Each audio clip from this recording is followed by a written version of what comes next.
Body দিয়ে খেলে তুফানের সঙ্গে জেতা যাবে না, খেলতে হবে মাথা। আমাদের দেশের কিছু মূর্খ প্রায় বলে থাকেন কলকাতার জিপ দেব এরা ফ্লপ, এদের ছবি চলে না, কারণ তাদের ইন্ডাস্ট্রিতে প্রচুর প্রতিযোগিতার মধ্যে দিয়ে যেতে হয়। বলিউড, হলিউড, সাউথ প্লাস আরো কিছু ইন্ডাস্ট্রি চলচ্চিত্রের সাথে মুখোমুখি প্রতিযোগিতা করে তাদের টিকে থাকতে হয়।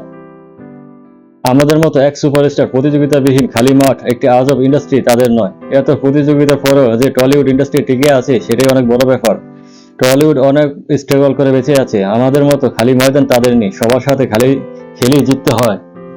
অথচ এই সমস্ত পরগাছা মূর্খরা জানে না আমাদের দেশেও হলিউডের বড় বড় সিনেমা মুক্তি পায়। বলিউডের হাই ভোল্টেজ সিনেমা জওয়ান, পাঠান, টাইগার, অ্যানিমেল এর মতো সিনেমা মুক্তি পায়, আর শাকিব খানের সিনেমা এই সমস্ত সিনেমাগুলোকে পরাস্ত করে।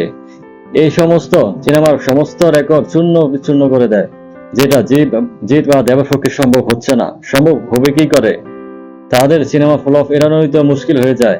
বস্তুত তাদের সে সাকিবের স্টারডম যে আকাশ পাতালের ব্যবধান হয়ে গেছে, এটা তাদের মানতে কষ্ট হচ্ছে। এই জন্য পাগলের মতো এমন অহেতুক কথাবার্তা বলে বেড়ায়। গোলাপ বকে, শুভ বুদ্ধির উদয় হোক সবার মনে।